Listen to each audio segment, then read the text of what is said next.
Hey everyone, welcome everyone. I'm gonna show my own fucking intro here.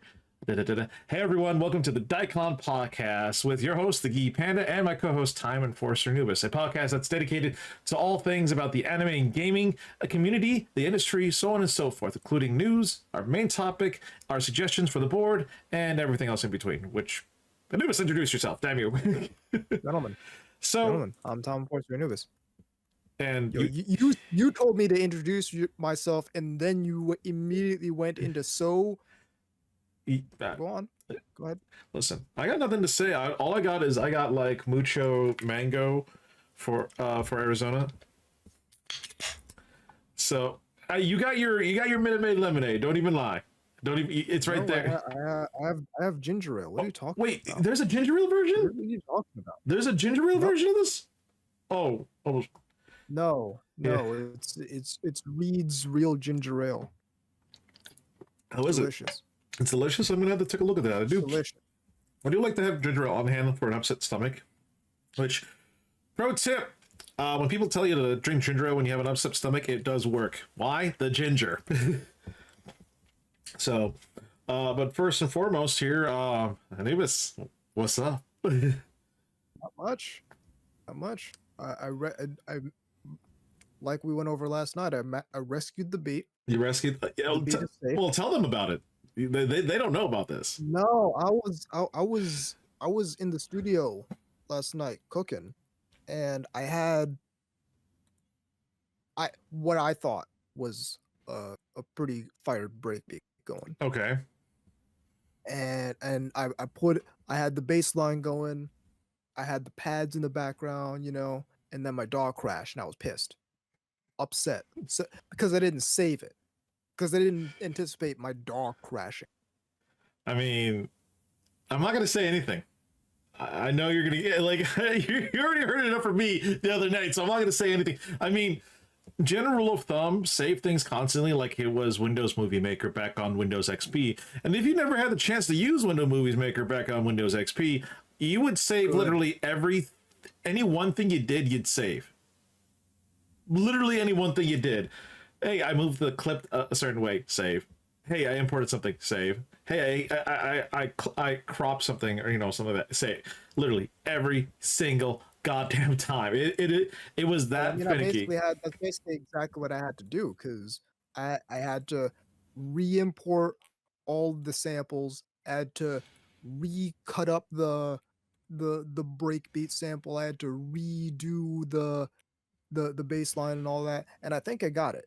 In fact, I think the the beat now might actually be better than the original one that I had lost. I've had those moments too where I'm working on a video and I'm just screwing around with it, editing it, and then I lost it. Then like, oh shit! Then so I tried re-editing again. I'm like, this is actually better than what I had.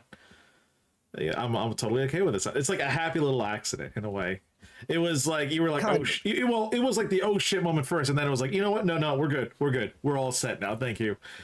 Well, it's like you're pissed until you discover that the thing you made now is better than the thing you made before. Exactly. So, on my home front, I started playing Mortal Kombat 1, and the game's actually pretty good. It's pretty solid. And the campaign is what every other fighting game should strive for when it comes down to storytelling, because it literally, it's like you're watching like a TV show or a movie, like a really well done, TV show or movie, like an HBO movie, basically. Like they put a lot of thought into it, which I'm like, damn. Because I remember fighting games, the single player was just literally just you versus the AI, and then you get like maybe a little cutscene for the last boss, and then that was it. And then you get like these texts of, oh, what happened in the story? Or no, Mortal Kombat, full on, just like a cinematic universe within its single player. So, which that's what they've been doing anyways with like their past games. So it all adds up to it. So I think it's actually really fucking cool. So yeah, and also there was a game that was free on PlayStation. Guess what it was? What? Farming Simulator 22. Oh, So you know how there was like Jeremy's Farm, yeah, on Amazon and stuff like that, like Clarkson's. yeah. So what happens would be Panda's Farm. Do you think Panda could save the farm by himself? Probably not, but that would be hilarious though. So, other than that, I've just been playing the Modern Warfare 3 beta right now, and I know people have been asking, like, oh, Panda, what are your thoughts on it? It felt like Modern Warfare 2.5, and to be absolutely 100% fair, the original Modern Warfare 3 release felt like a 2.5 as well. Like, I swear, like, whenever it gets like the third title, it feels like you just added a little bit more, but it kind of felt similar. Like, from Call of Duty 4 to Modern Warfare 2, that was like a jump. Yeah, From Modern Warfare 2019 to Modern Warfare 2, it was like, okay, you expanded a few things here and there. You did a little bit of a jump, okay. But it felt like, I don't know, it felt like it was kind of like, it was very similar. Panda's Farm. I like the name of your farm. I mean, believe me, people might not like how I operate the farm if I had the chance to operate, but no, but dude, people don't know. Like, you can immediately tell the people you're playing whether or not they hadn't played the OG Modern Warfare 2, because they try to do they try to do all the camping spots and all that dandy stuff, like the yep. rooftop you can get on high rise, the fucking cranes you can climb onto or jump onto and do 360 no scopes, which is hilarious. There was a clip going around Twitter. You can clearly see this guy was not there when it came out. Immediately spawned, ran out, exited the window to the right, and fell to his death. And I'm like, no, you were wrong. It was like, wow, like, if for any OG player, like, yeah, you don't do that. You don't do that, because you can exit windows on the Yeah. side, but they literally is a fall to your death, quite literally. So, speaking of which, let's get into some news segments here. Now, there is some big news, and I want to kind of keep that at the end. So let's get down through the little stuff first. Anubis, take it away with the Crunchyroll class action lawsuit. So Crunchyroll has basically elected to settle out of court in a class action lawsuit. What happened was, it turns out that they were, uh, what it was alleged that they were selling users' personally identifiable information to Facebook and other third-party companies. And so, rather than take that to court, they decided they'd just settle. And now, basically, if you have used Crunchyroll since,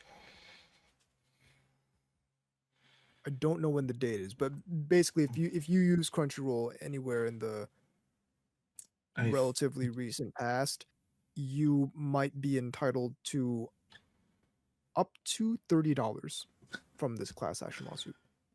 which is funny. Like, I hadn't used Crunchyroll in a long time, but them settling it's kind of like the, hey, we didn't do it, but it made it seem like they kind of did it, but they don't want to officially say it. They just want to pay outright, just to kind of get rid of it get rid of this fire as fast as possible. Well, they're saying they didn't do it, but it would probably be more expensive to actually battle that in court, than than it would be to just pay out whatever amount people are demanding. Well, I hope part of that money is not to help overhaul the website or its app, but I listen. Well, no, because that's money that they're paying out. That's money that they're losing now. Yeah, oh, well, yeah, I know, but it's the running gag. Like, Crunchyroll, you really do need to kind of overhaul your app and your website video player. It still kind of sucks.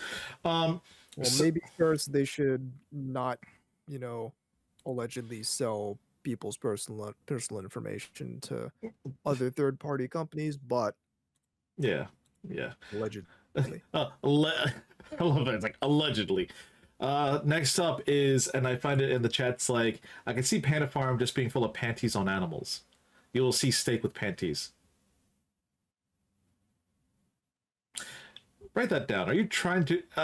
Or are they trying a Barbara Streisand? Barbara Streisand. Oh my god! Hey, so. Coming up next is something pretty interesting here. It's been being reported that the Disney CEO is considering of acquiring EA, or Electronic Arts, and I'm like, okay, hold on, Disney, you might be getting a bit too powerful here. Like, they've been buying up a lot of things. Like I think one of the biggest ones in the past was Fox, and Yep. but now it's like they want like the CEO. It's kind of like basically essentially playing around with the idea to be have a stronger presence in the gaming scene in a sense, and buying out Electronic Arts, which they did have that Star Wars exclusivity deal of doing. They're the only ones that are allowed to make Star Wars games, even though they made like three in the amount in the time span, which was extremely pitiful. And now we're seeing all these other Star Wars games starting to get made. So Yeah. it's but Disney was in the gaming business, but it closed down. No, they closed their doors back in 2016.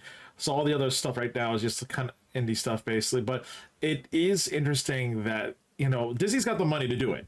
Let's be fair. Let's be straight to the point. They got the money. They could probably buy EA, and if they wanted to, and then they could do a lot like tons of these licensed games and stuff like that they could be doing. But again, Right. but the CEO is like he's not 100% with it yet. So I'm really intrigued to see like because it is a lot of money to like that's a lot of money purchasing Electronic Arts. You got to think, is it worth it and stuff like that.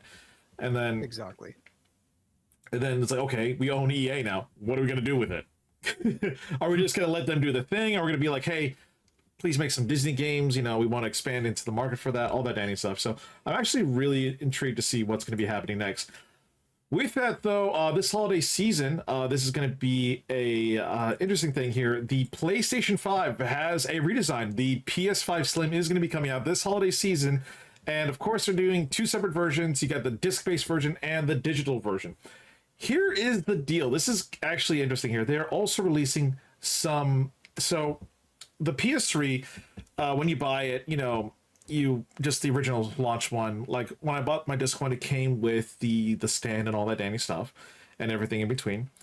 Now, the PS5 Slim is going to have a little bit of a price increase. I believe it was only $400. Now it's going to be $450 US.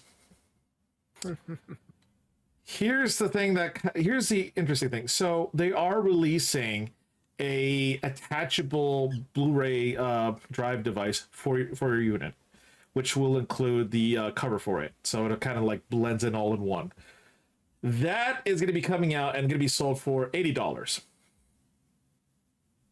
So remember, this is $450 plus $80. Now you cost more than a disc-based PlayStation 5 Slim. I mean, okay, but wait, nope, there's more. The stand is now sold separately, and that's gonna cost you $55. I mean, okay, even if you didn't buy the stand, them increasing the PS5 digital version only console by $50, and then on top of that, if you want to play disc-based games, an $80 Blu-ray drive, that's like $530. You just might as well. They just basically said, hey, just buy a disc-based PS5 right out of the gate. Don't bother getting the digital version. Like, a console battle pass. Exactly. It doesn't really make sense. Like if they were have the PS5 Slim be at its $400 mark and then be like, hey, here's the Blu-ray drive for $80. Like, yeah, okay, that kind of makes sense because you're saving like $20 in the long run. Yo, I'm ready whenever you guys are to stop considering Sony a legitimate gaming company. Well, they made console, but Well, yeah, they make consoles. Are they good? Because we're just talking about them basically making this more expensive than the regular ass PS5. It just doesn't make sense. Like so the PS5 is still is the disc based version is still gonna be $500 even, no price increase, all that and stuff. It's kind of interesting because usually when you have in the past beforehand, usually when PlayStation does a slimmer model, or Xbox, usually they do a price decrease, like, hey, it's cheaper to build now. All that is like, no, same price for the disc and it's a little bit more for the digital. I'm like, god damn, dude, stop it. What does Sony have that justifies that sort of price. Like, Like, what did they have? does it cost that much still to fucking produce it? Basically, like, are they? It that wouldn't matter if they had something that people really really want, Hmm. like really like something that people will buy consoles for. Something like like the Xbox 360 had Halo 3.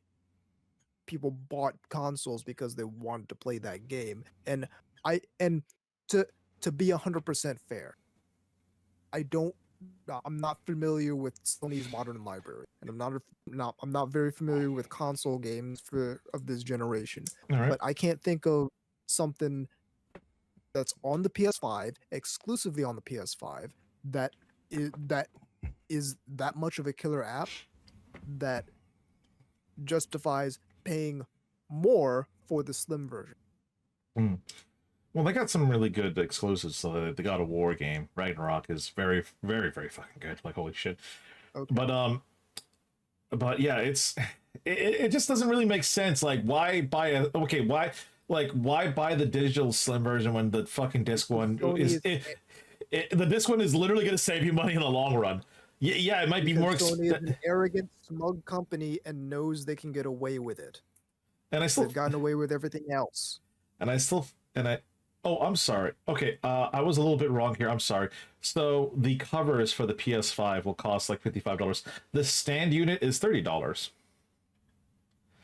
which is interesting because they just used to include it regardless. So they figure they can make some money out of it, I guess. So it's I guess they need as much as they can get.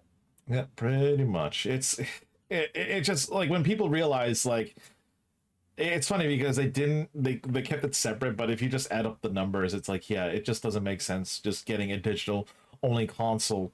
You know, you might as well get it with the disc version, even though you're not going to buy a lot of disc-based games. It's going to be cheaper in the long run, literally cheaper in the long run.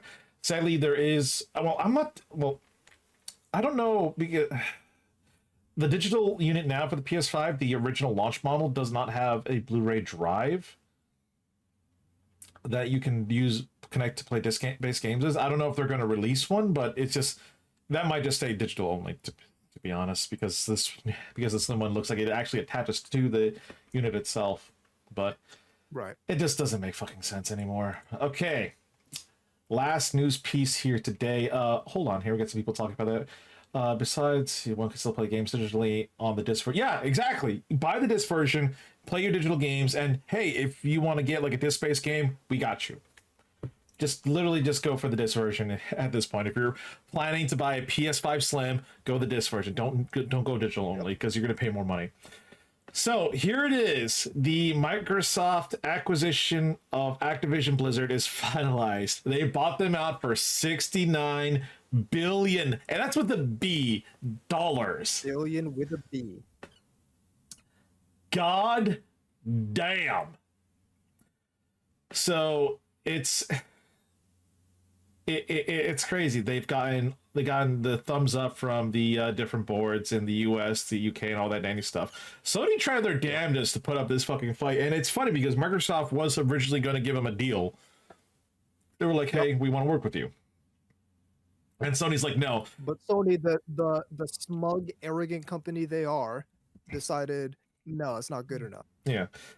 So so they released a trailer, which I did do a reaction on. I need to upload it, but it's whoever edited that fucking trailer is fucking amazing and all that dandy stuff. But now it's like, personally, in my opinion, I feel much more comfortable that Microsoft has Activision Blizzard than PlayStation having Activision Blizzard. PlayStation would run that company into the fucking ground. Like, they don't know how to make video games. Like, I feel 100 times more comfortable with Xbox, Microsoft leading the charge on this one. At least Microsoft appears to have some kind of a vision for the future. Yeah. That's where it comes down to. Yeah. Microsoft appears to have some sort of direction that they know, some sort of positive direction that they're moving in. And they seem to understand what's necessary to get. and their doctrine has for the past couple console generations has mostly been like unify, like allow people to play games on different Yeah. platforms between each other, allow them to like crossover, play with people who might be playing on a different console, and so on and so forth. They've seemed to have been moving in that direction, whereas Sony has been resisting every single push in that direction. It's funny too because it's like, to me personally, it's just the people in Xbox, especially Phil Spencer, they're gamers. They understand what their community wants, and they themselves are huge. That they themselves play these games, they enjoy them as much as we do, and they want to make sure things get better. Game wise and Yeah, the community. they get it. Yeah, They get they it. They're totally here, get it. they're here for the video game. They're, Here's the thing. In many ways, and I go back to this all the time. In many ways, the Xbox was the Dreamcast too. yeah, it totally When was. the Xbox came out, that that legacy of like the Sega console continued on through the Xbox lineage of consoles, Well, and that legacy of like legitimately caring about video games carried on through Microsoft and through their gaming division. I think there were some people from the Dreamcast side went over to the Xbox side. So To my understanding is that yes, that was the case, and also like the idea of them like the idea of mm, uh the Xbox team trying to trying to court the Japanese market for multiple console generations. Like it only really started to catch on during like the Xbox One era, I think. But they've been going after the Japanese market for multiple console generations, ever. and it started to pay off because Sony started fucking. Oh yeah. Oh god. Yeah. No. They no. I think the PS5, I believe, that's when they started really fucking up. Where the Japanese developers and publishers are looking at Xbox, they're like, you know what? Let's see what you got. Yep. So, and which is crazy because now it's like, hey, guess what? Final Fantasy 14 is coming to Xbox. Where Xbox is going to get in it. Which, if you don't know, the Xbox 360 had Final Fantasy 11. Yep. And now Final Fantasy 14, Square Enix gave the go. Yeah, you guys can also play Final Fantasy 14, and I think that's fucking amazing. So, and they're really here for their gamers. But I just all the if again, I just think about it myself. So the Call of Duty side thing, I believe that they laid out that after Modern Warfare 3, which is the last thing, the exclusivity on PlayStation's contract. After that, it's fair game. And what I mean by fair game is no more exclusives. Everything's going to be the same here on out. And also, Microsoft had a very huge interest in bringing, games to the Nintendo, including Call of Duty. So they wanted it to happen. So yeah. So I'm like saying to myself, I'm like, hey, hell yeah, I think this is definitely going to be a really cool thing to do here, and I think this is going to be really awesome. Like it's only gonna go up from here on up, basically. PlayStation 5 is going to be. This really is the best outcome that could have come out of this situation. Yeah, and it's like, look at PlayStation. They would have had that shit under lock and fucking key. Yeah, like they probably would have had be like, okay, first release on PlayStation 5, then on PC. Which PlayStation has a really weird way of releasing games on PC. Like it's like 5 years later we finally get like, or not 5 years later, like a couple of years later we get like the PC port of said games and stuff like that. They're behind the curve because they really care about keeping their console market on the up and up, when Microsoft is more so, they're more so like the console doesn't quite matter quite as much. It doesn't appear that way as far as Microsoft goes. All right. So either way, everything's looking on the up and up here. I will be right back. I got to take a quick bathroom break, and then after that, we're going to be hitting our main topic, which is Kick now considered the big three of streaming? So I'll be right back, folks. Now we unmute ourselves. Sorry about that, folks. Had to deal with a few things here. It sucks being the fucking tech support guy for your fucking household. So, but I come back with some Korean food. So, not all that bad. So now we get to our main topic here. Is Kick now considered essentially the big three of the streaming platforms out there? Obviously, the other two platforms right now that we're considering is Twitch. Naturally, Twitch literally is the biggest platform. And second biggest, I think I want to go for, I want to see YouTube. YouTube. Because, sure. well, YouTube doesn't just have the streaming, but it has the video content. Like, it has like a huge user base. Even though they don't necessarily watch the streams, they could at any fucking given moment here. So, but Marcus is already flat out saying, no, we are not, Kick, I'm not considering Kick being the big three here. So let's honestly talk about it. No, but I wish it would be better version of Twitch. So yeah, here's the thing. I think now Kick, the honeymoon phase is over. And what I mean that is a lot of people went over to Kick because a lot of people were basically pretty much fucking annoyed of Twitch. Twitch, for the longest time, has been literally the biggest platform for streaming. And it used to, again, originally be specifically only for video games. And then it started incorporating different other genres and stuff like that.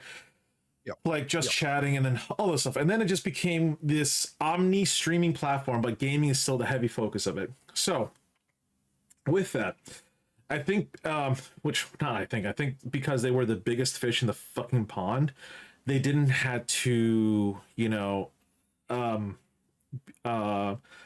make any advancements in a few things, because they, who was going to challenge them? Right. So, and now we got all this competition. Rip to Mixer, I still fucking missed it. I feel like if Microsoft were to put in the effort and stuck with them, we would have seen it start to turn out some more, but they did make a few mistakes on their part. So Kick has been out for how long has Kick been in here anyways? That's a good question. Kick has launched back since October 18th, 2022. So it's about to be its first year. Yeah, it's about to be its first year. Oh, actually, no, I'm sorry. It was founded. Why did it say October? Okay, it was founded on December 1st. So either way, it's going to be 1 year in the making here, basically. So, and with that here, again, a lot of people jump ship because they viewed Kick as like, as kind of like their savior platform, it's like, hey, right, we can go to here, all that any stuff. And Kick, one of the things they said was it was kind of like we do what Twitch don't, like Sega's like, we do what Nintendo don't, basically, where, hey, Twitch banned all these gambling streams, hey, you guys can come here and all that danny stuff. And that's really most of the reason why Kick was started in the first place. Yeah, and then they started to be like, hey, let's make sure we have other content here on the platform, including gaming streams and all that dandy stuff. So they started scouting out talent, including some high top tier, content creators and streamers out there, and their list is actually kind of impressive. They got, of course, one of the bigger ones, XQC and all that stuff. They got Amaranth. They also have, of course, I can't forgetting his name here. Didn't they just literally sign up like an F1 Formula racer recently? I'm like, what the hell? Really? Yeah. Like, I want to say they signed up on F1 Formula, but obviously, so yeah, like a lot of people started to check Kick out. It was kind of like almost, I want to say, the metaphor wise, a gold rush moment where everyone wanted to come in. Yeah. They wanted to set up shop. They wanted to be there. Like, if you go to Kick now, if you, let's say, like tactical-based content, you would generally go on Twitch because we have, it's a very niche field. And Twitch, it has some streamers out there that do this stuff. Not a lot, mind you, but there is a presence there. You go on Kick, not as much. If not, it's a very, very, very, very small point, basically. Like, let's say squad. There's always some couple of streamers streaming squad on Twitch. Always. More so during each parts of the time. Squad and Kick, there are a few moments where no one's streaming it. It's kind of like one of those things. Now, currently squad on Kick, 1 viewer. Point exactly. Now there is a few things that I like Kick what they did. They're like, hey, we set up certain ways. Like, hey, do you not want to look at the gambling stuff? There is a setting that you can click. Hey, now there's no more gambling stuff on the main screen. It's all just what you want to see, basically. You can still look at the gambling stream, so you have to like make your way, like essentially kind of get your way. You can't find it by accident. Basically, yeah. So I think also the same thing with just chatting, something like that too. But if you go to browse in games, one of the top streamed games right now, with the most viewers, is Call of Duty Modern Warfare 3. Now that has about almost 24K in viewers. Now, if I were to go on Twitch right now, and okay, that's probably going to be under browse, about almost 50K. So there is a bit of a difference there, basically. Yeah. Like Counter-Strike on Kick is only 5,400. Counter-Strike on Twitch is 45K. Yeah, I don't think it's growing.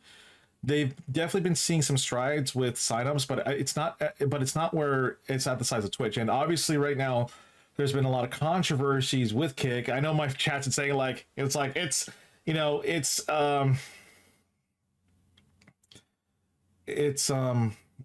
Kick is bad because of one specific person. Yeah. Okay, I will confirm, because I'm also streaming on Kick here too.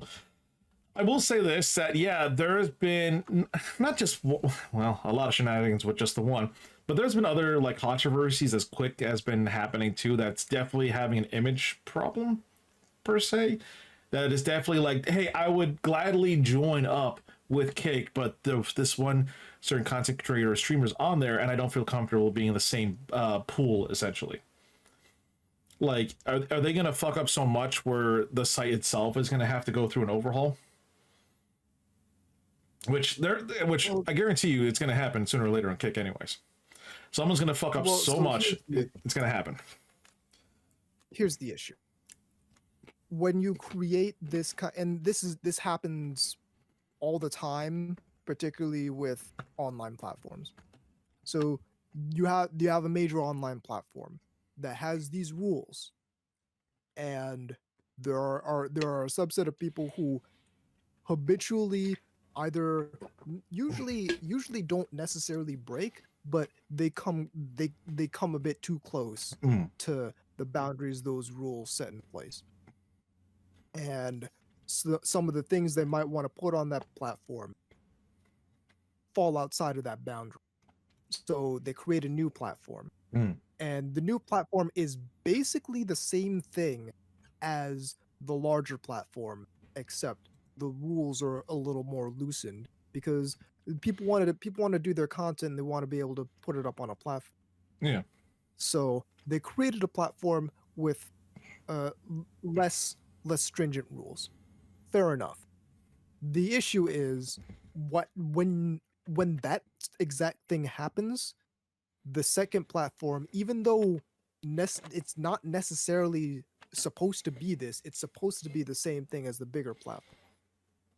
The second platform becomes the refuge of all the people who got banned from the first platform because the content they put on that platform was inappropriate for that platform. That's exactly what's happening, basically. And like, there's no, and because those because like functionally both of those platforms are the same. Because of that, there's no push to get regular ass people who are on that larger platform to try out the smaller one. And that's really the issue. I would wager that a lot of the people who are probably on Kick not because their content would be problematic on Twitch, but just because they want to be on Kick, a lot of those people are probably multi-streaming to Twitch, to Kick, to YouTube, etc., etc. Yeah, it's kind of like, hey, it's like, oh, I got banned off this and this platform. Let me go on Kick.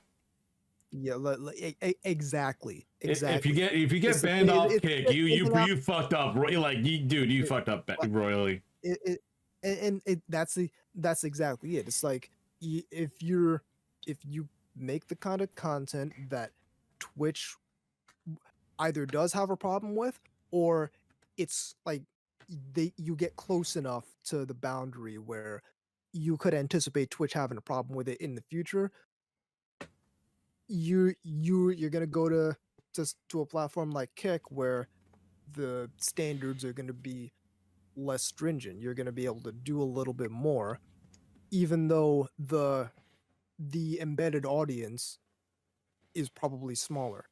So if because if that's your kind of content, if you're doing this kind of content that would be controversial on Twitch, then you can find an audience on Kick. You would have the same problems.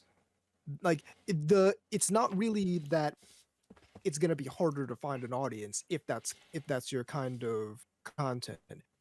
You have the same challenges finding an audience regardless. Yeah. If you're on YouTube, if you're on Kick, and if you're on a Twitch anyway. Yeah, Like, the discovery platform, the discovery problem has not been solved. No, it's just the issue that it's that kind. It now has a reputation for being that kind of platform because it's just Twitch with less rules. Yeah, and with that, you know, so again, some people are a little like they're not willing to make the jump, and then some people made the jump and brought their communities with them, and maybe it might not be their whole community, all their communities, but some of them did come by and all that dandy stuff. But it's interesting here. Someone made a point, and they looked at XQC's streams and how many viewers he gets and stuff like that. And the difference is the numbers have been slowly going down, slowly, but he's having less and less viewers here and there.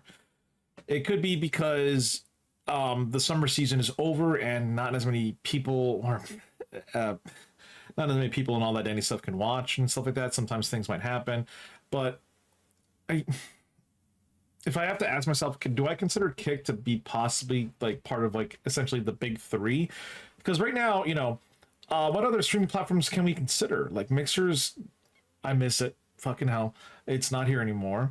Facebook Gaming came out fucking out of the fucking gate swinging, but now it's just basically just almost a full stop. You know, I don't think they're supporting it as much anymore now, which a lot of people on Facebook Gaming has said. I've talked with some streamers on there. They're like, yeah, no, it feels like, you know, the platform slowed down a lot. You know, Trovo, they tried, yeah, Trovo, they tried making some moves and stuff like that here. They're still a small platform and all that dandy stuff. It's like, it seems like Kick might have the most potential and stuff like that. Like, yeah, they've been signing on deals, and I do like the fact that, hey, you're partnered on. One of the things I like is their payout system. Every month, the money you make in subs, regardless, is deposited. Which to some people, it can be like a very cool. To some people, it can be actually very useful. Like instead of reaching a certain amount, it's immediately deposited into your account every month. Yeah, so the one thing that Kick is doing, and to your point, one thing that Kick is doing is they have a very attractive like affiliate and partnership program. Oh yeah, the barriers to entry to start getting paid by them are very low, and if you ask me, I don't expect that to last forever. I don't expect that to last very long. Like again, like Kick is still growing and stuff like that. That is purely so they can attract new streamers. Exactly. That's all it is. And there has been streamers out there that are like, pay me this amount and I'll come over. Like, yep. And like, you pay me this amount. Pay me this amount and I will come over. And that's the same thing Mixer did. Yeah. Those streamers got their bag, and then when Mixer shut down, they went back to streaming wherever it is they were streaming. And it's funny because people always mention like, oh, they're owned by a gambling company. Well, here's the interesting thing. They can put all this money, time, and effort into it, all these resources, and still keep doing it. Like Twitch, on the other hand, like it's weird because it's like the owners of Kick and all that dandy stuff, they're gonna be like, okay, how much money do we need? And someone just comes out with a blank check, be like, what's up? Twitch is like, okay. the issue is how long Yeah, how long can they do keep that? doing that? Yeah, but then Twitch is like, it just EA. What the fuck? EA decided to pop up like you need to sign in. Like fuck off, EA. Like this is the like sorry about that. But yeah, it's until it's like adult streaming sites get a lot. They do actually. They definitely do. They do, but they do, but it's sort of the same issue but different. Yeah. Because like you can think of probably the top maybe 3 adult streaming sites. We're not going to name them.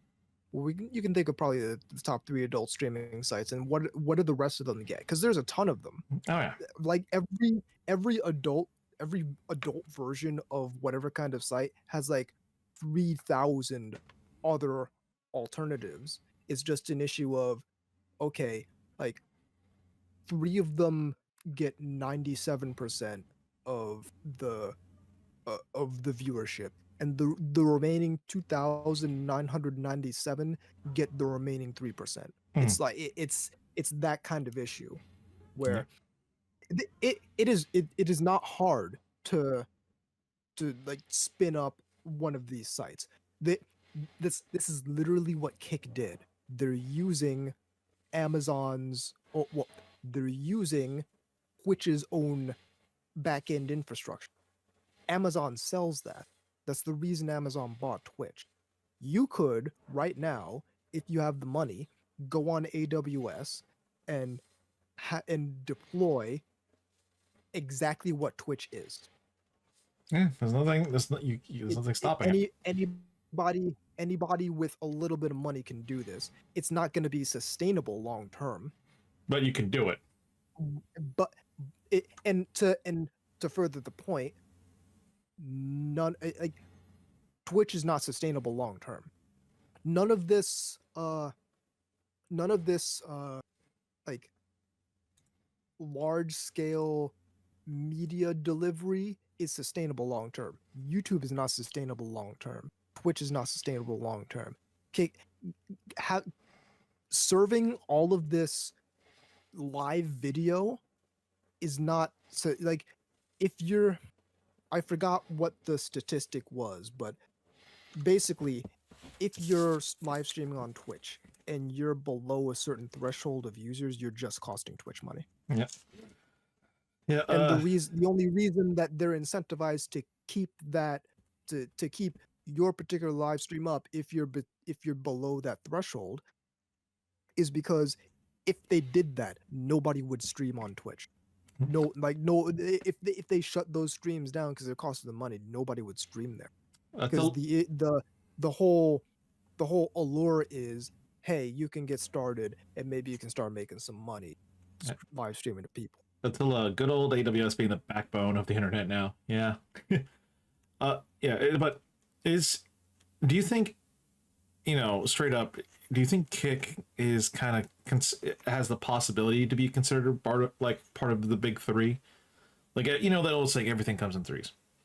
We got Twitch, we got YouTube. Who's like, do you think they can be the third spot here? Because what they're doing now, like, actually, they made it's actually funny because there's an announcement. Regiment, the military gaming community, is now partnered up with Kick. I'm like, okay, we brought in a whole community in there with you now, but is it going to help them? They can't just keep trying to claw for relevance by buying high profile content creators. That's not how you differentiate yourself and stand out in the market versus other platforms. That's the yes, they definitely let me rephrase. Yes, they should continue getting these content creators on the platform so they can get that kind of user base. But that's not how you get into that's not how you get out ahead of the market. That's not how you actually compete in this industry. You need to differentiate yourself. Take a look at online gaming marketplaces. Steam, obviously, massive market share. Cool. Epic Game Store pisses people off. Uplay pisses people off. Oh God, you don't EA revive me. Origin pisses people off. Every single one of them except GOG, which differentiates itself. It sells different things and it sells them in a different way. Mm-hmm. And it's usually stuff that's not available on these digital platforms anymore, which makes it unique.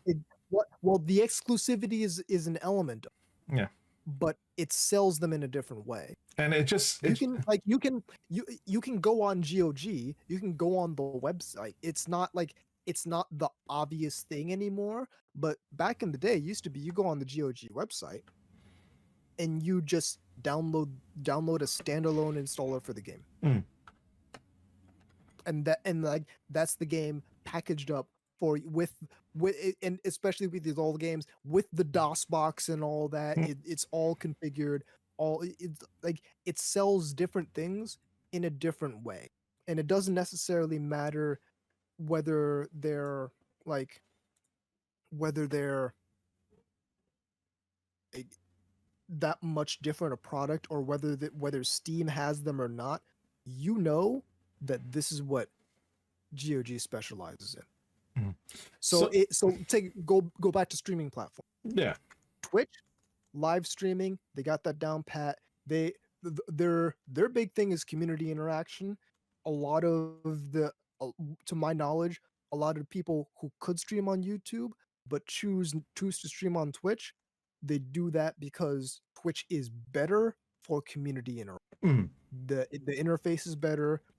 The way chat works is better. It's if you're looking for active community interaction, which is the place to be.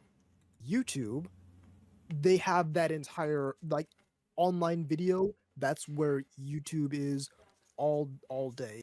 They do that. You do your live stream. It's a competently done live streaming platform, and at the end of the day, your VOD is there forever. Yep, it doesn't get deleted away like Twitch does. Yep. Facebook gaming, I don't know a whole hell of a lot about, but I can figure that it's just the concept itself is so different from what's going on YouTube, from what's going on Twitch, purely because of the Facebook integration. So if you really care about Facebook in 2023, that Facebook gaming might be the place for you. Kick, it's just Twitch. It's literally just Twitch. It's Twitch's backend infrastructure, but with a little bit fewer rules. And that only goes so far in terms of differentiating yourself in a market. Yeah, we were all the whole thing with like Twitter alternatives and whatnot, where you can't differentiate yourself in a market that way. You need to actually be a different kind of, and Kick is not. Yeah, it's like functionally a different kind of product from. It's like when I think to myself, like there are what is the differences between Kick and the other platforms, and there are some differences which are minor to a good chunk, but it's like there's no big hook. There's like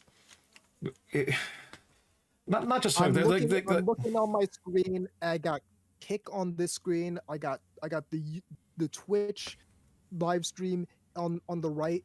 They look the exact same, except Kick is green and there are fewer people in chat. Yeah, and Twitch is purple and there are more people in chat.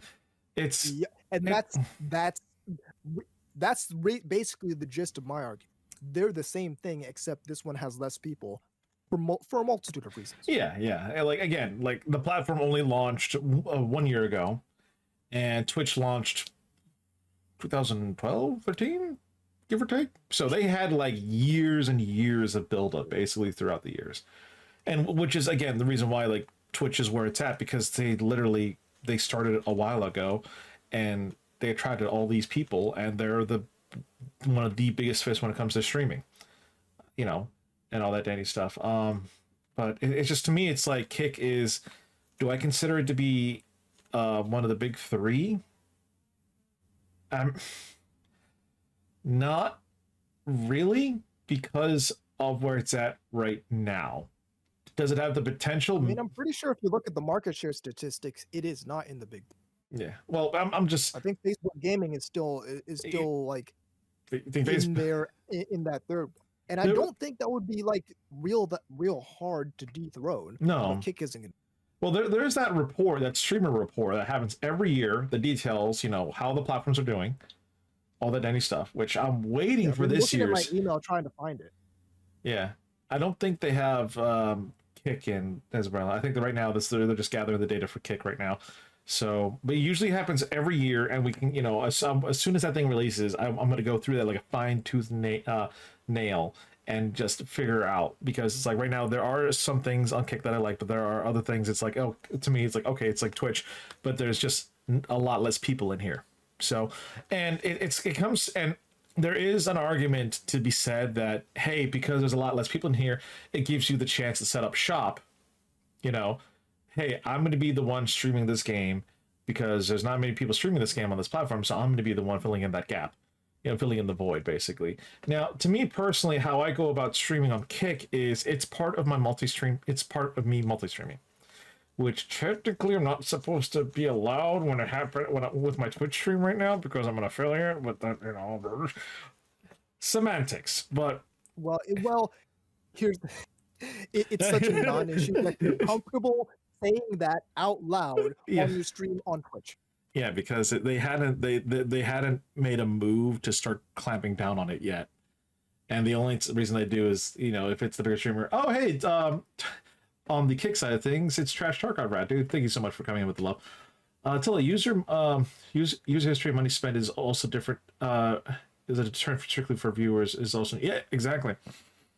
To switch to move to Kick, yeah, it's like That's true. That's 100%. you're very very true, very true. There are differences. Some people like, hey, I'm just comfortable being on this platform. I don't want to move because if I move, I don't. It kind of feels like I'm starting over. That's why, to me, when I look at Kick, I look at it not as a place to exclusively be at. It's just a place that also just to share my content there. If you guys kind of understand what I'm saying, like I'm not gonna stream content here exclusively. There's no fucking way I'm gonna do it. Absolutely no fucking way I'm gonna move my community. I done that once, and Mixer died, and we were all sad that Mixer died.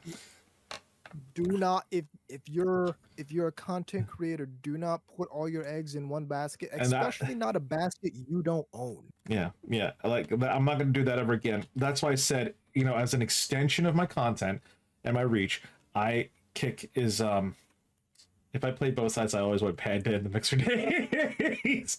Yeah, I miss Mixer.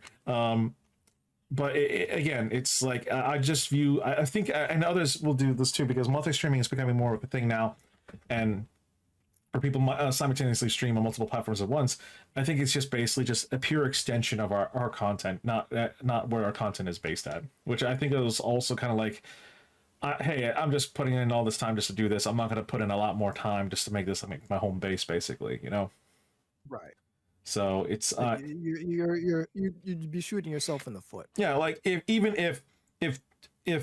Kick out there offered me a partnership deal, I would look at the partnership deal and I would look at certain things like, can I still stream on other platforms? And Twitch is very, very anal about that, especially when you're an actual partner. You're not allowed to stream. You're the only one. Yeah, like you're allowed. Oh no, I'm sorry. I think they're allowed to multi-stream on TikTok. You're allowed to multi-stream on like mobile platforms. Yeah, but you're not allowed to stream on like YouTube and stuff like that. But YouTube. At the same time, you like Twitch has to be its own thing, which I think Twitch themselves realize that this is kind of like a very archaic now, because everyone's like, we're all dipping into different pies at this point all at once here. Staying on one platform just doesn't fucking make sense anymore. Yeah. So I just downloaded the Q3 2022 the Q3 2022 Stream Hatcher report. Mm-hmm. And no, this is irrelevant. I apologize. Yeah, that's what I'm saying. They do it every year, and I'm just waiting for this year's date. I think at the end of this year, the data will be out. Like I that. want to see if they have a 20 any quarter of 2023 because that's when Kick actually exists. Yeah, yeah. Like, but yeah, it's like so. Twitch allows its partners to stream on TikTok, but not on Kick. Why? It's a mobile platform. TikTok is a mobile platform. It, Kick TikTok is not particularly in competition with Twitch, Yeah, whereas Kick is. TikTok is kind of like think of it in its own environment, basically. Like it's a no direct competition to Twitch at all. While sites like YouTube, Tik, and stuff like that is in direct competition with Twitch. So that's that's the thing. Like I'm trying to get my TikTok stream up, and I was planning to multi-stream it, but they didn't give me my stream key. Which now I'm gonna be like, oh shit, I'm gonna have to stream a few things on TikTok, and hopefully I can get my stream key, and then I can multi-stream it with that because I got my OBS set up right now to do multi-streaming with TikTok, but just because of that, I gotta like, ugh, don't get me involved here. So yeah, I don't think Kick is going to reach the heights of Twitch in a year or two. I think that's just fucking nuts. It's like Twitch is too big. No way in a year or two. Like Twitch is the biggest platform, but like they have like a quarter of the market. Yeah, I think 5 years, then we'll see. Well, a lot can happen. A lot can happen in 5 years. Well, I can tell you what I think will happen in 5 years is they're not going to have that very attractive affiliate deal anymore. Well, again, give it time. I think in 5 years we'll see where they're at. Like Marcus said, I'll give it 2 to 3 years and it shuts down. That's what I'm saying. Give it 5 years. I mean, we'll see what happens. I don't know that it'll shut down, but you can probably. Okay, so I have it now. Quarter 2 2023. Here's where we stand. 71% Twitch, 16% YouTube, 4% other, 3% Facebook Live, 3% Africa TV, which I've never heard of. But Kick is standing at 2%. Wow. So good. So let's be clear. 71% market share versus 2% market share. Damn, I didn't. Damn, Twitch has 71%. Shit. But are the numbers rising for YouTube and stuff like that from previous year? Yeah, the market share of YouTube has increased from the previous year from quarter 2 2022 they were at 14% YouTube, now 16% YouTube. That said, Twitch has also risen in market share since the previous year, from 68 to 71%. So let's say this. Give it 5 years. Let's see where it's at. Give it 5 years. I'd say they're maybe at 5%. Yeah, well, that's what I'm saying. I know. That's what I'm saying. By virtue of the fact that it's just Twitch. I know. I know. Which is exactly what Trovo was, as a matter of fact. Oh, Jesus Christ, Trovo, dude. It's green Twitch. But that's why I said, give it 5 years. Let's see where they're at.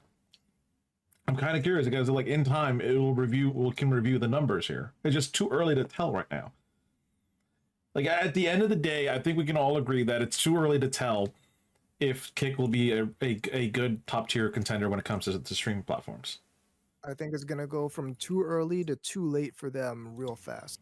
We'll see what happens. I don't necessarily. I don't see unless they actually differentiate themselves. Oh yeah, there's a chance they might do that. Oh, and yeah. if they do that and they find a gap in the market that's not being covered, that isn't we want edgier content and people who do things that are banned on Twitch. That's not a legitimate gap in the market. It's something that other streaming platforms legitimately are not doing, that isn't just purely content based. Yeah. That isn't someone else has to come on their platform and make that kind of content for them. They need to actually do something that differentiates themselves from YouTube, differentiates themselves from Twitch. And I don't know what they can do. They might have some very creative people working on that. I don't know. It seems to me like the genesis of this platform was just we want exactly what Twitch is, but less rules. And I don't know that that can be successful in this market unless something significant happens to Twitch. Well, we'll see what happens. Shuts down. We'll see what happens here. Will Kick go the way of Mixer and shut down eventually? Find out next time on Dragon Ball Z. All right, we're gonna take another short break here. I promise it's gonna be a shorter break. I just gotta use the bathroom real quick because big can of, Arizona iced tea. And then we're gonna go to our favorite segment, the board. We got a few recommendations to put up on the board, so we'll be right back. Okay, hey everyone, we're back. Sounds like the medical needs with constant need for rap. Listen, I've been actually trying to drink a lot more fluids and water and all that daddy stuff, so. Speaking of which.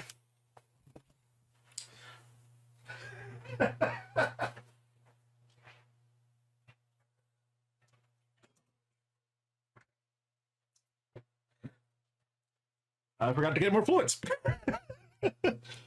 We stay hydrated. Well, stay hydrated or stay caffeinated, whichever works. All right, now our favorite segment comes up is the board. Now, if you don't know what the board is, every episode of the DAICON podcast, we have a segment called the board where we put up our recommendations in a tier list setup. Now, the tier list is set up from S tier down to F, and it is not only just anime, live actions, OVAs, movies, even hentai, but it has to be within like that anime relation to it. So, with that though, the F tier, no, don't ignore at all costs. D tier, it's almost don't bother. Like you might give it, it's like just barely a one-time watch, just barely. C tier, it's neither good nor bad. Yeah, we include live action. C tier is solid. Yeah, C tier, it's neither good nor bad. It's kind of like there. Like B tier, solid tier, good. Yes, it's a good thing to watch. A tier, it's damn near perfect. Highly recommended. And S tier, it is both absolutely fantastic, something that changed shit. Yeah, absolutely fantastic and changing shit. Like it has to be the dynamic duo. Like it is so damn good. It changed something within the industry itself. Exactly. So, wait, live action is included as well? Yes, we're including live action because we can. So, last 2 episodes we had a theme with it. And now we're like, screw the themes because we've been running out of recommendations because, god damn it. So we're now just going to do essentially, whatever we goddamn feel like. So with this, my first recommendation, I'm going to kick things off here. We got a solid fucking list to begin with, mind you. But like the list is actually getting built up pretty fucking good. And I know some people of you out there, you can put in your recommendations and be like, oh shit, totally forgot about that. Let's put it on the list. So giving people a chance here, essentially. Let's see here. You know what? I'm gonna go with something funny. I'm gonna go with something that came. You're gonna laugh at this. A certain robot battle. And then a referee that'll come out of nowhere, like when this battle starts, because the motherfucker just Metabots. Yeah, exactly, Metabots. Yeah. Why am I so good? Aqua even's like Metabots. Yeah, what? All I have to say is the referee will come out of nowhere just to officiate this battle. Like it'll happen. Like no matter where, he just comes out of nowhere, like ready to fucking go.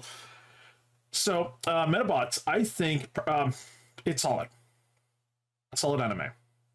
Solid classic. It's a solid classic. I think B tier is a good tier for it. I won't argue at B tier. Okay, Metabots. And I love it. Like, Metabots! I gave 3 out of 5. When we rush it would be a C tier for me. I mean, we're going... I see. Well... to each their own, but I give it a solid B for this one. Anubis, what is your recommendation? All right, give me a second. Let me see if we have this one. I don't think we do. Well, what's the anime? Well, I'm seeing if we have it because if not, it's Macross Frontier. Which Macross do we have? We have Macross Plus. I know we have Macross Plus. So no way we don't have Macross Plus. I think we have. No, we only have Macross Plus on there. We have Macross. No, we only have Macross on there. That's the only Macross we have. Are you serious? Yeah, or Macross Plus. Yeah, we literally only have Macross Plus. Oh, we really only have Macross Plus. Yeah, literally only. Okay, so Macross Frontier, I watched it. Gotta be at least a decade since I like really fully watched Macross Frontier. I thought it was decent. I don't. The main conflict was kind of halfway for me. I get it, but I wasn't like it wasn't like the like SDF Macross, or it wasn't like Macross Plus for me. So I would put it squarely in B tier. I thought it was good. I thought the music was good. I thought the mecha designs were on the upper level of decent. Okay, so Macross Frontier B tier. I will take your recommendation. I will take your recommendation to heart then. All right, we're going back to me. You know what? Oh.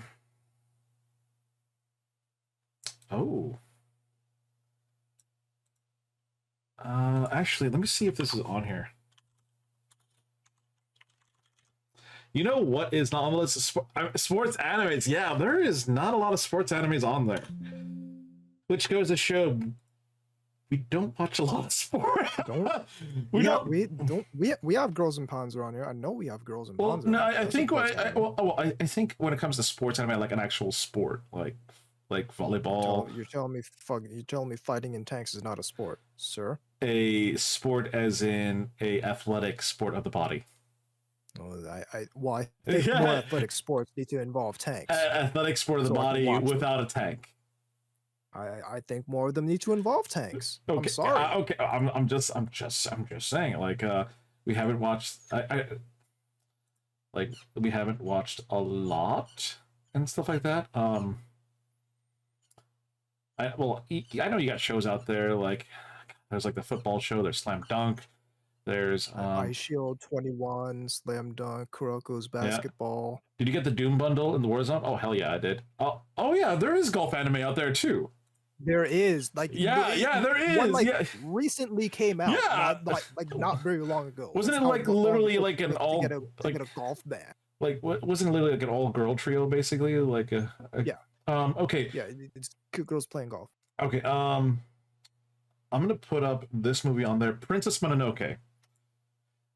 And do we not have that on here? I know. I just did a search. Wow, we really do not have. We do not have a lot of Miyazaki's works on here, so I aim to fix that. I think it's A tier material. One of Miyazaki's best out there. He said it himself. It was the most uncomfortable for him because of some of the serious like there were people dying in this fucking movie. Like people were dying left and right. Of course. Yeah, like whether by fucking battles and stuff like that, or whether the fucking monster goo thing was like taking people's lives here. I think it's a clear A tier. I won't argue with that.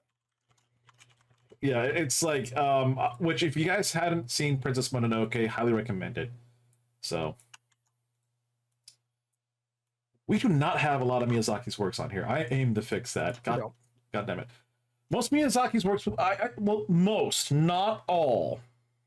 There is some Miyazaki movies out there I actually did not like a lot.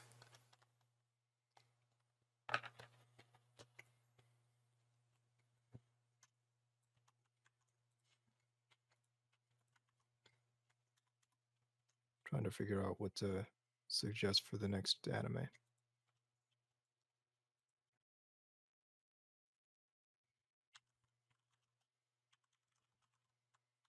Well, you can just throw out something, you know? Yeah, well, why? Well, because I have to talk about it. I can't just throw out something, Panda.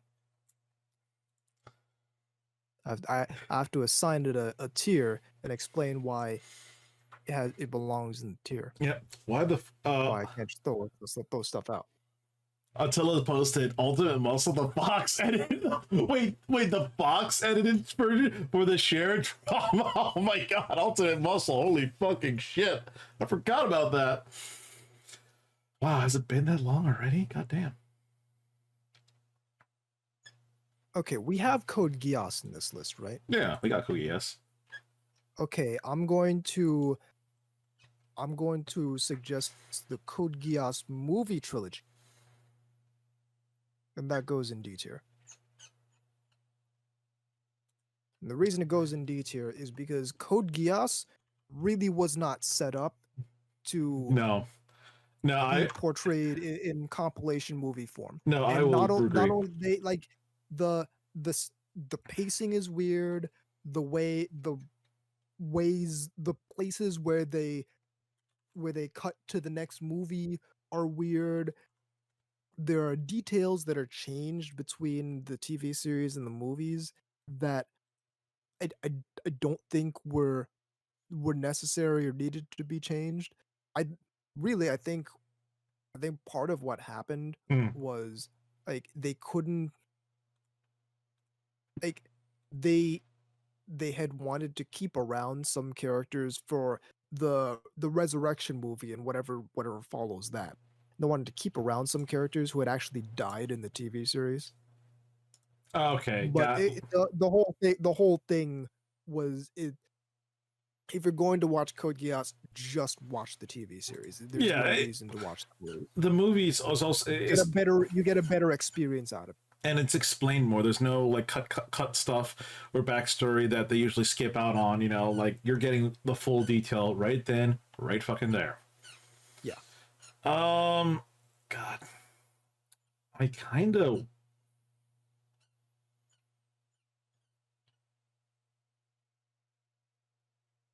I kind of want to.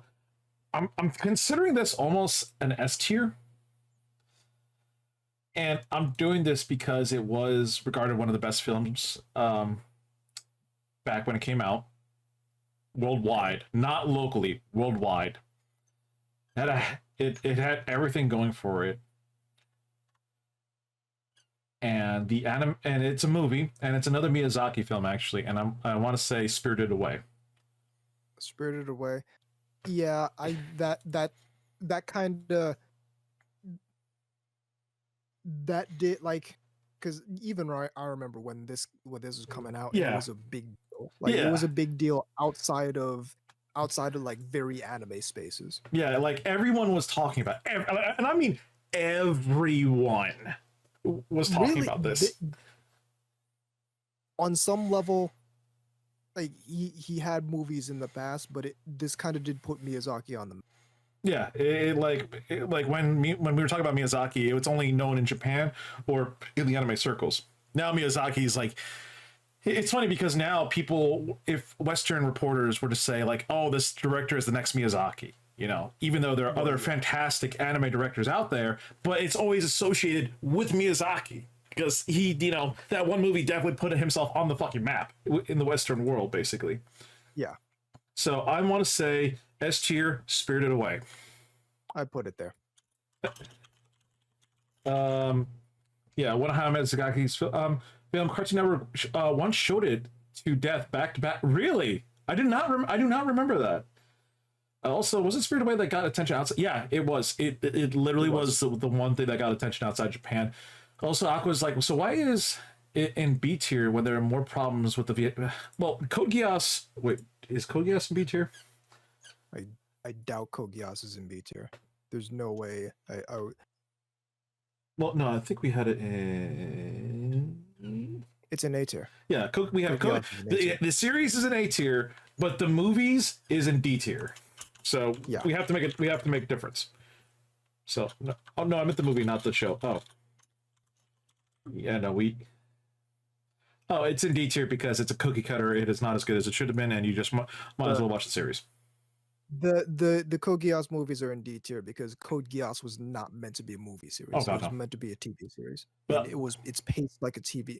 It's like, and they tried this too, and they didn't like they tried the same thing with Zeta Gundam, and it ended up being a worse product because Zeta Gundam, like the you can do this with Mobile Suit Gundam, the Oh, original, you meant D tier. because I it's misheard you all. still Oh, okay. no, He yeah, misheard.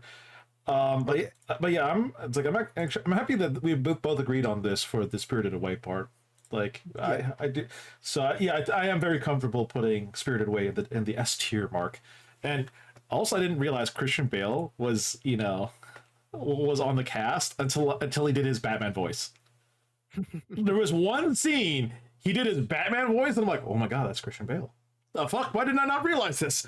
So, Anubis, back to you. that's like how you don't realize that's Bryan Cranston in the Macross Plus dub as the main character. Hmm. All right. So now you got to put something in the Let's bucket. see. Let's see.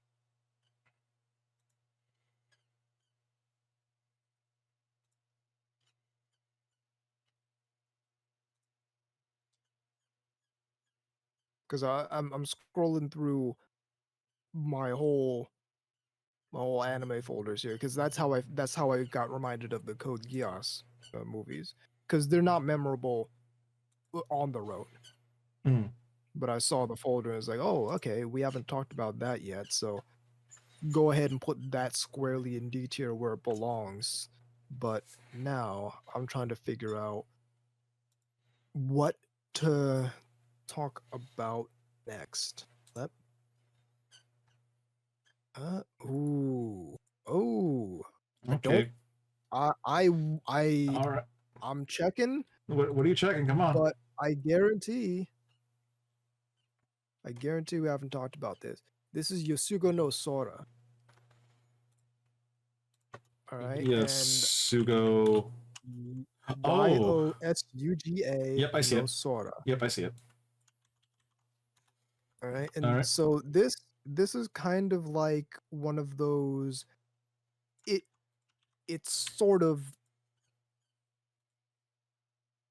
does the same thing as Amagami, except instead of resetting it branches. So like episode 1 is like the common branch, and it'll following through like, so if you buy it on disc, there's 4 discs. Mhm.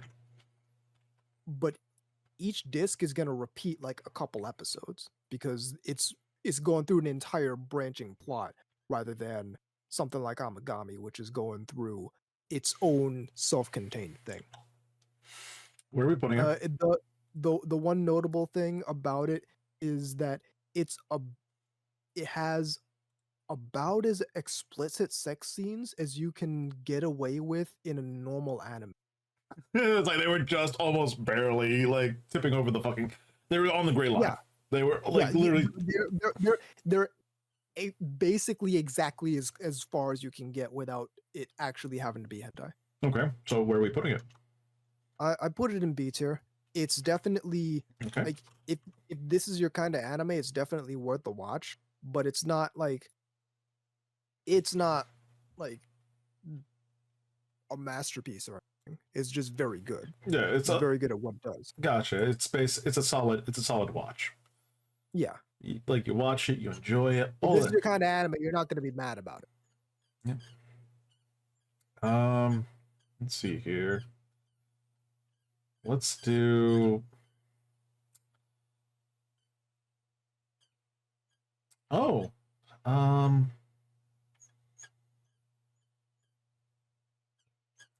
I'm looking through the fucking list too.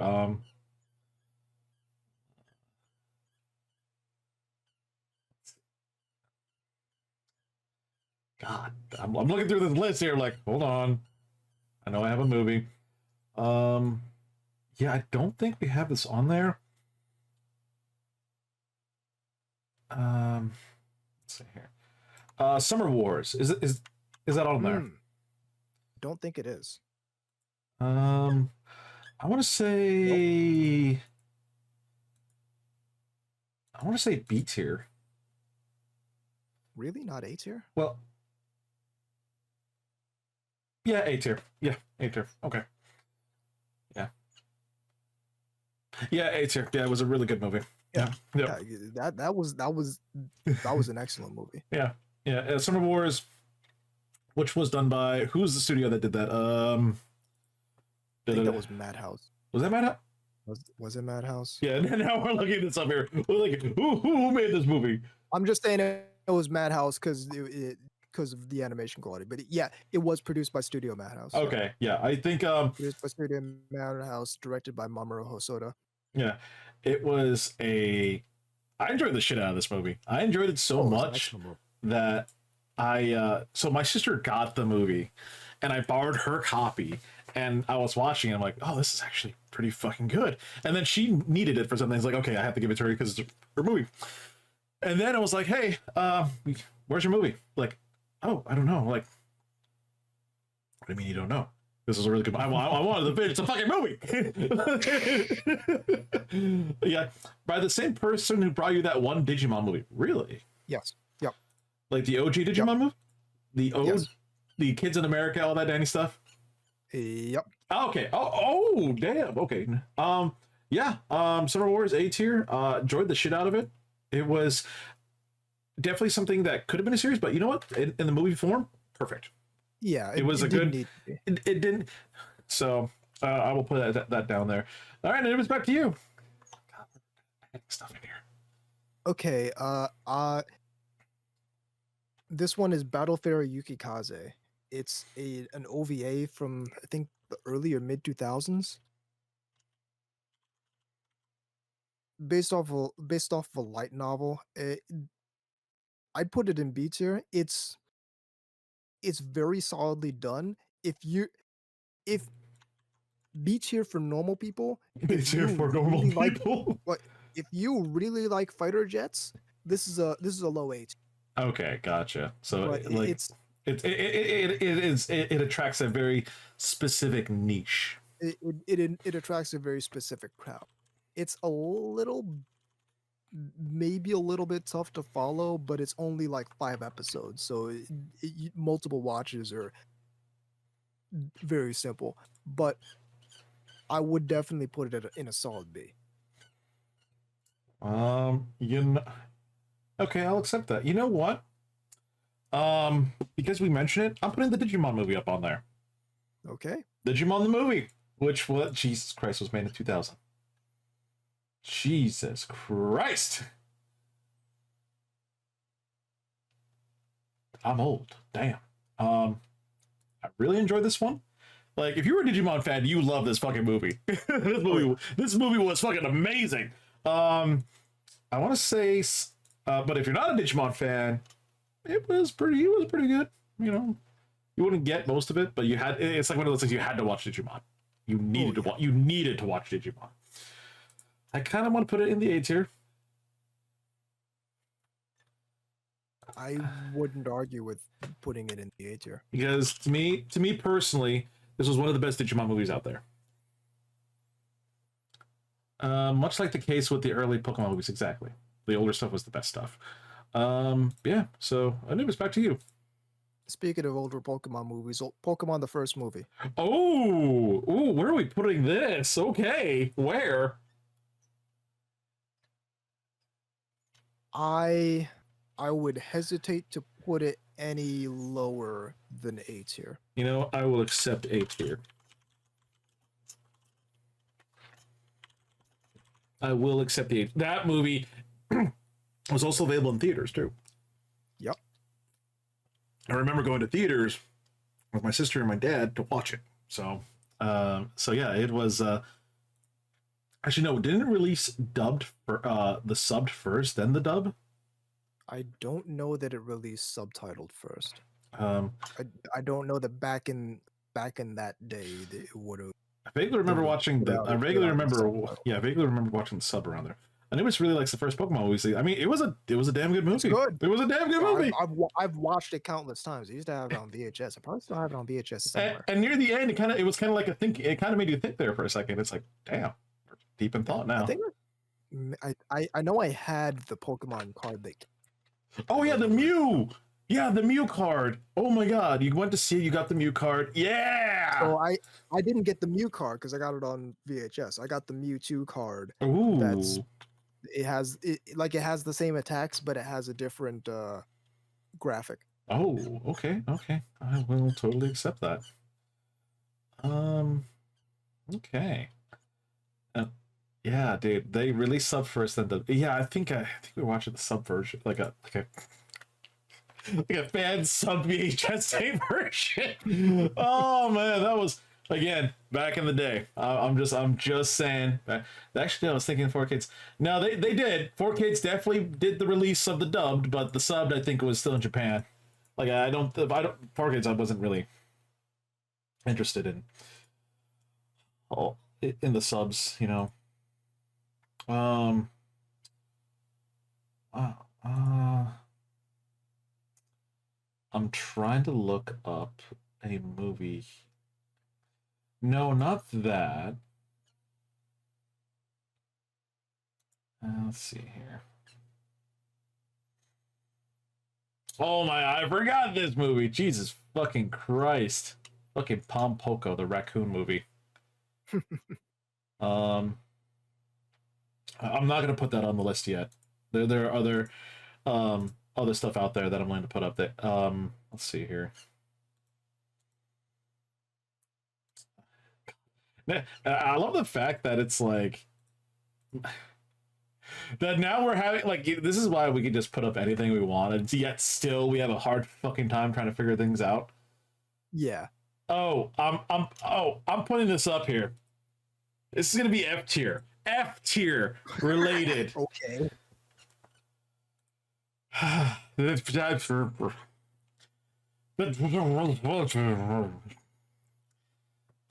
your word. Dragon Ball. The Dragon Ball. The Dragon Ball. Say the whole thing. Dragon Ball Evolution.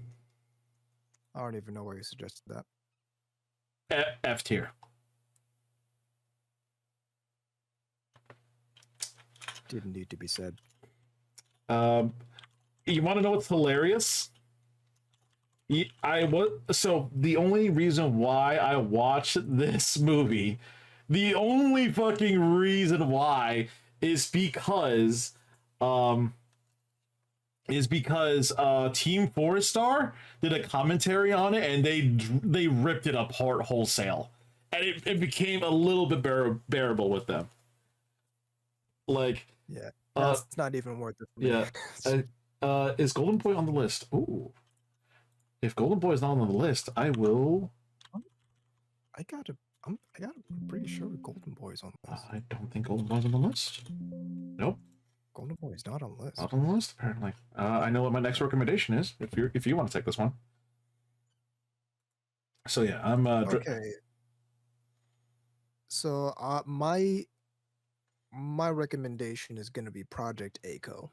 Oh, okay. Where are we putting this classic of classics? This has got to be a high A tier. I put it in S if I could, but this is a high A. Project Aiko. Oh my god, dude. That screamed fucking what was it, 90s? Came out in? 80s. Oh yeah, 80s. Yeah, it was the 80s. Damn, that screamed, yeah. You know what? It's like zany fucking crazy 80s anime. Yeah, it had its very distinct theme and feel and looks to it. Yeah. Yeah. Okay, so if we're gonna be doing that, and then Attila, thank you so much for the recommendation, dude. I will be putting up Golden Boy on the list. Golden Boy, I want to say it was like short and sweet. It came in and then it came right out again, and it was sexually suggestive. It was like they were. It was like, we know you guys are horny. Don't even lie to us. And the funny thing is, I actually got the autograph of Kentaro on my DVD. So excellent. If there was a Blu-ray version of it, I will try to get his autograph again for the Blu-ray. I want to say Gold Boy is a classic of classics, basically. Oh yeah. I want to say I will accept a high A. Can't argue with that. It's like a college kid on a bike doing these odd jobs, trying to, life is study. That's one of his quotes. Life is study. Highly agree. And it ends up, he thought he did a bad job. It ended up he did a fantastic fucking job at his work, and everyone's trying to get him back. So, Attila, is the Big O on the list? It is actually. Yes, it is. Big O Yeah, is A tier. in A tier. We made sure of it. All right, Anubis, back to you. Let's see. Let me check if this one's on the list. Future Diary. Okay, Yandar Simulator. We're putting it. I put it at high B. I don't know that I'm gonna watch it again, but it was very good when I was watching it. And I like how it kind of went through this like this roller coaster of themes because I like in the beginning it's kind of a horror anime and then it becomes kind of a mystery anime and then like 2/3 of the way through it just becomes a Tarantino movie. Yeah. And she's fucking cutting people with katana. She's got an MP5 shooting everyone. It like it. The anime becomes whatever is most appropriate at the time. That's what I like. Yep. All right, I will agree with that wholesale. And it literally, Yandere memes be damned. Also, Marcus posted up Video Girl AI. Video Girl I. Oh, I. Yes, I know about that one. I've watched it a couple times. I have not watched it, sadly, so I am unable to suggest it, but I will keep a potential eye on it. For me, I'm going to be putting up this. I think it's B tier, but almost A, because there were a few episodes that I really enjoyed and like, and there were some I just like meh. It was essentially a collage of short anime films into one. The Animatrix. And it had, yeah, I'd agree with you. High B. Yeah, high. a high B. Like it had some like Watanabe did like took part in creating one of the episodes, and I'm like, yeah, there's Watanabe's. Total. Like, I put it in high B just from Second Renaissance. Yeah. Just that series, that like series of 2 animated short, just that I'd put it in high B just on. But everything else, oh yeah, definitely B.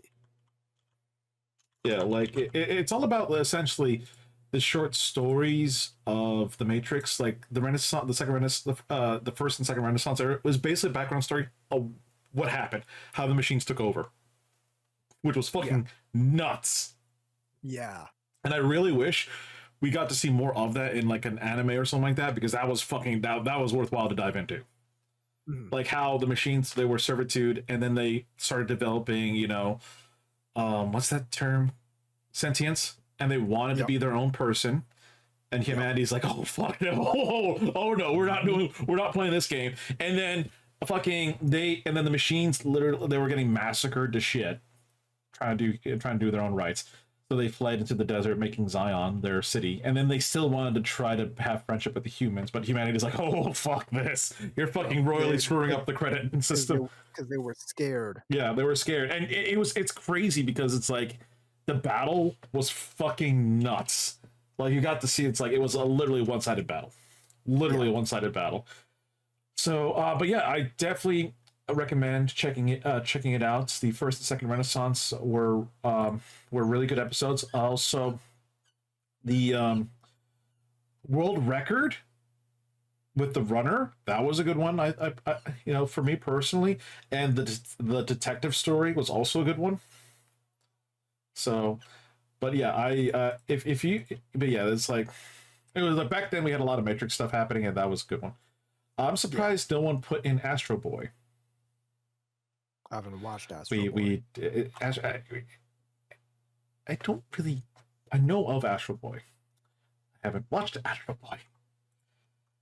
Not in a hurry to either. Okay. Ooh, Ergo Proxy. Ooh, another Watanabe's works.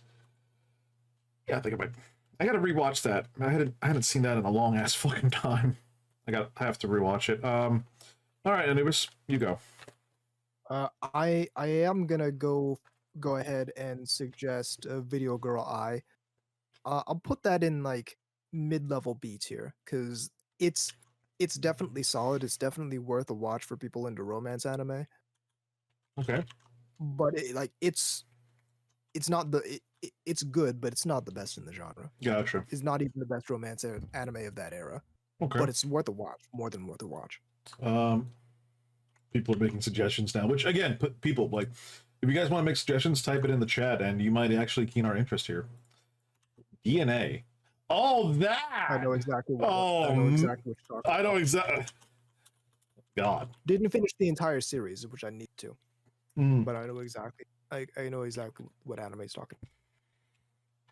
God damn.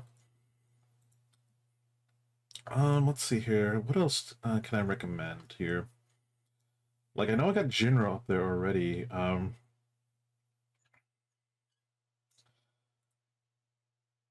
Darker than black. Not ringing any bells, actually. Have you not heard of Darker Than Black? Oh, I never watched it. That's why. I know. After looking at the images, like, okay, I've seen it. I know of it, but I haven't seen it. Do we have Sailor Moon on there? There's no way we don't have Sailor Moon Do, on here. do we have Sailor Moon on there? Please tell me we do. We don't have Sailor Moon on here. Okay. Sailor Moon. Where do we want to put it? I don't know. Where do you want to put it? I'm thinking. Well, if I'm fighting evil by the moonlight, low, somewhere B-ish. You want to go higher or lower? Because I'm thinking, like, what do you folks think? Actually, this is a rarity moment here. What do you folks think where we put Sailor Moon?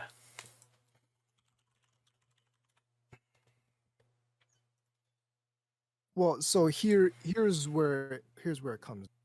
Mhm. If we're putting it in B tier, we gotta name like 3 better magical girl shows. Oh, I don't Or know. at least 3 magical girl shows that we think are better. We think do the concept better than Sailor Moon. Oh, Sailor Moon was like one of the most notable magical girl shows growing up back in the day. It was the bit, especially for people in the United States. It was massive. Which could almost you could argue it being an A tier for me, or possibly S, possibly. I would argue, I would start to argue 8 because it really is the quintessential magical girl show, and I can't think of very many magical girl shows that I would say are like that much better than Sailor Moon. Madoka Magica maybe, Lyrical So Nanoha maybe. so are we saying, so can we put this in A tier at least? I'd put it. If you had suggested A tier, I wouldn't.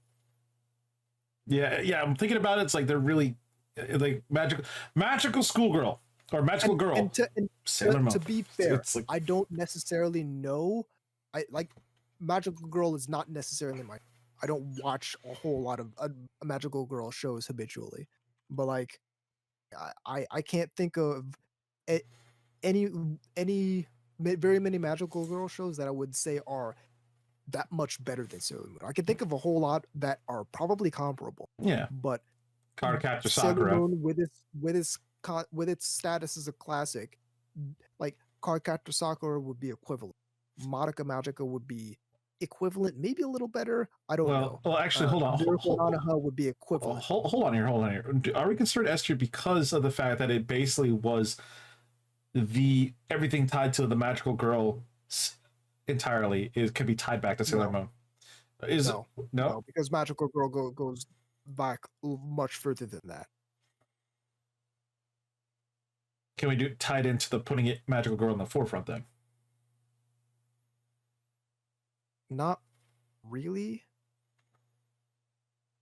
Because Sailor Moon didn't do that either. The only reason we say that in the United States is because we didn't get those magical girl shows back then. We didn't get Minky Momo We didn't get Creamy Mommy. We didn't get all those Okay. real old school magical girls. So okay, so let's do this for now. We can just put it in comfortable A tier. I put it in. Okay. You could maybe make an argument that Sailor Moon changed something where now it becomes a magical fighting girl, but I don't know that I'd be comfortable making that argument because I don't think that's true either. Well, we'll put it for A tier. Anubis. And we usually do 5 suggestions each, but I think we could decide in a little bit more because it's literally our podcast. So, Revolutionary Girl Utena. why have I heard this one? I guarantee you, you've heard this one. I think it was the same director. Oh, okay. Yep, back in the 90s. Yep. All right, where are we putting this? I watched this week to week, the whole way through back in the day. Oh my god! Where are we putting this Yuri of a series? Come on. This is an A tier. Okay. Literally. All right. 100%. I will accept A tier quality for this. Okay. We'll put it in A tier. Do your thing. I might give me 1 second. Let me do a little research. We might have to revise something. On it in general or something else? Not like in general. I'm just saying the whole thing about Revolutionary Girl Utena reminded me of something, and there might be an argument that one of the things that we have in A tier deserves to be in S tier, depending on how important we think this is. Okay, gotcha. We'll keep that. We'll keep that noted. Oh wow, Attila coming in with Amazing Nurse Nanako and Excel Saga. Wow. Goddamn. Jesus Christ, another thing I hadn't fucking seen in a hot goddamn second. You know what? Let's put Excel Saga on the list. Okay. Where am I most comfortable putting it? We haven't already had that. No, we haven't. We don't have Excel Saga on there. I know we don't have Excel Saga on there. It's like because originally started back in the 90s, right? I believe yes. That's the 90s anime. Okay, so oh god, oh yeah, wasn't it Watanabe's works? Yeah, he directed it. That's a Shinichi Watanabe. Be very clear. Oh, Shinichi Watanabe. This is a different Watanabe. Oh, Shinichi Watanabe. Still a fucking cool guy. Met him once. Oh, really chill. Guy makes classics. Guy does not miss. He knows what he's doing. Very chill, laid back, cool. Shinichi Watanabe. Okay. God, I remember all the fucking AMVs that featured Excel Saga. Oh man, I want to say, do I want to put it in B tier?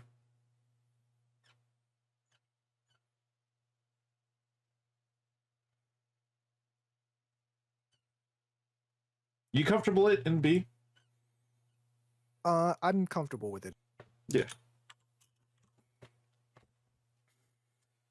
All right. If you watch Excel's, the mentioning of Utami remind me of both for reasons. If you watch Excel Saga with subs, it taught you how to read fast. No, you're right. You're absolutely fucking right. Fine. With how crazy that thing was. Does the same thing. Yep. Yeah. With how fast things are moving sometimes. Yeah, you need to read fucking fast. Oh man. Have you found out what you were looking for? I did kind of. So it depends on how important you think Kunihiko Ikuhara is to the whole medium. He hasn't directed a whole lot, but some of the things he's directed have been considered very important. Utena being one of them. But my thing was he was the director of some of the Sailor Moon act, but not like he didn't direct the original. He directed R, he directed Super S. Oh, okay. So he wasn't okay. He was involved, but he wasn't like he was part of the main the main. I mean,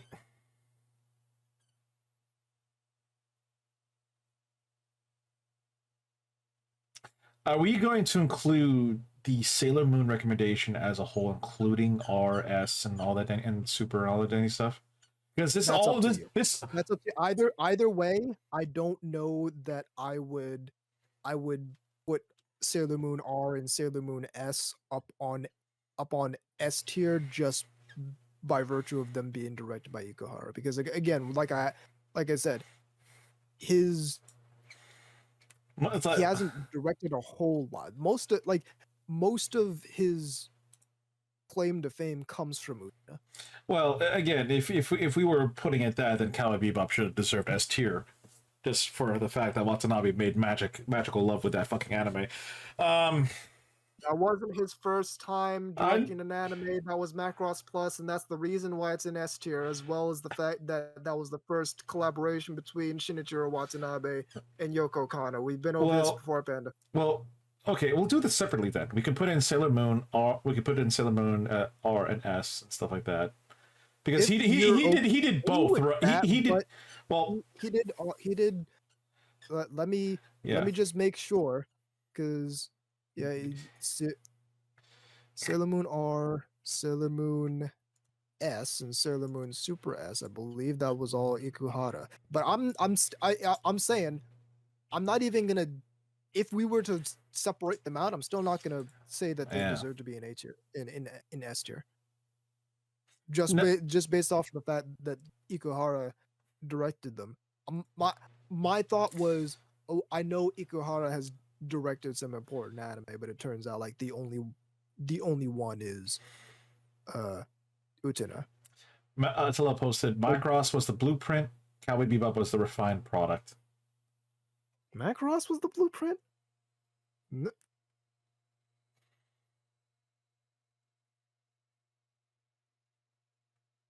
I mean, Attila, we're already doing that with Gundam and Macross. We have Macross Plus, we have SDF Macross on. We are separating now. We've got Mobile Suit Gundam, we got War in the Pocket, G Gundam. All that is separated out. You know what? Let's just make this I was easy. gonna say if we want to separate them out, that's cool. I really actually have no problem with that, and they probably deserve to be separated out. But I'm not putting them higher than nature.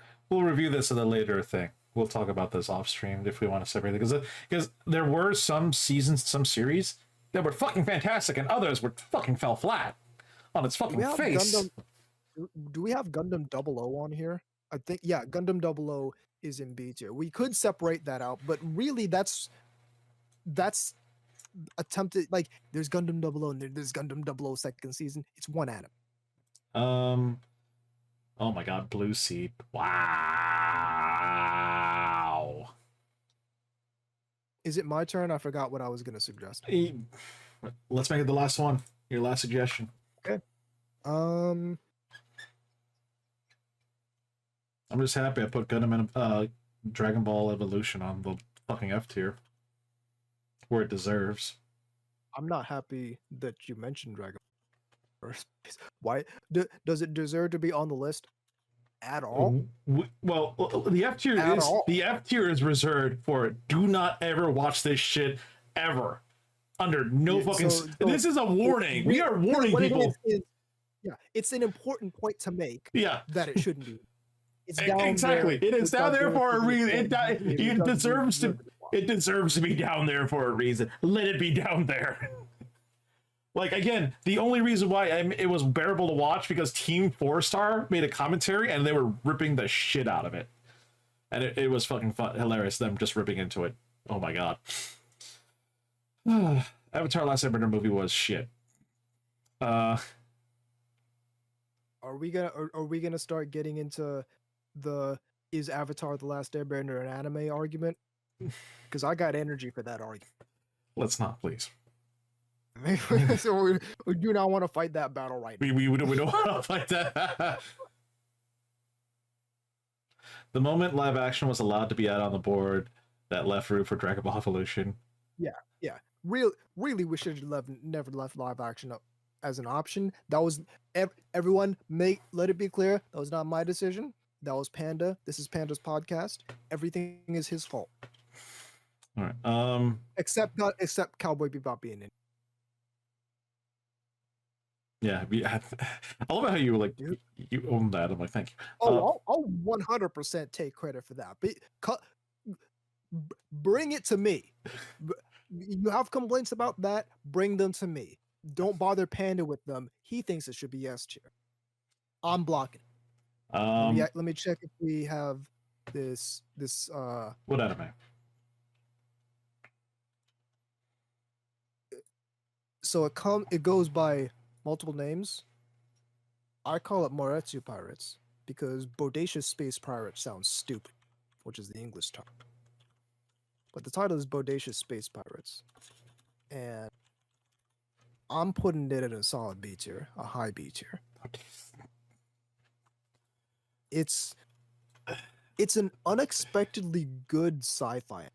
It's like it reminds me of that one fucking space pirate anime, which they probably got fucking. It was probably influenced this.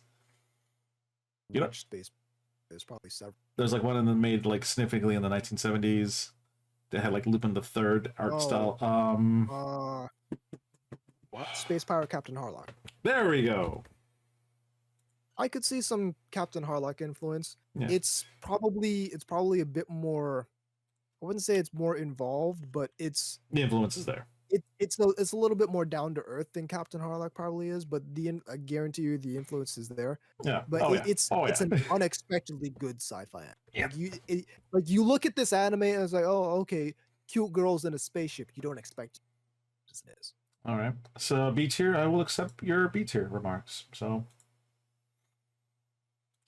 So yeah, we've now updated the list for the October 14th.